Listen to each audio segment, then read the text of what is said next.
কে দিল পিরিতের বেড়া লিচুর বাগানে কমলার বাগানে সৈগ কে দিল পিরিতের বেড়া লিচুর বাগানে। এ ভাইছে ভাইছে কি অবস্থা, ভালো আছো ব্রাদার? ভাই আপনি তো পুরাই চেঞ্জ হয়ে গেছেন ভাই, কেমনে কি আগে তো খেত কামারে কাজ করতেন।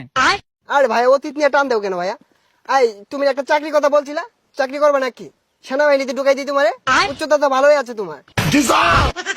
ভাই আমি যে উষা আমার তো পুলিশে নেয় না, সেনামিতে ঢুয়ে দিবেন কেমনে কি ভাই? আরে সমস্যা নাই, সেনাবাহিনী আমার কাছে ছোট ভাই। তুমি যদি 2 ফুট উঁচা হও তাও তোমারে ঢুকাই দিব না আমার চাকরিতে। আচ্ছা ভাই ঠিক আছে, একটা চাকরির ব্যবস্থা করে দিন যে। এই ভাইয়া দাঁড়াও, একটা ফোন দিই।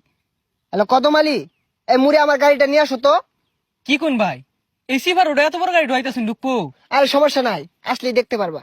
ভাই এত চেঞ্জ এত টিয়া পয়সা ভাই কেমনে সম্ভব এগুলা ভাই? এই যে ভাই আপনার গাড়ি। ভাই এই গাড়ি চালাতে পারবেন? আরে 12 মাস তো এগুলাই চালাই। এই সরো। দেখছস ভাইয়ের কি চেঞ্জ। এ ভাই ভাই ভাই এ ভাই ভাই ভাই ভাই ভাই উঠেন ভাই।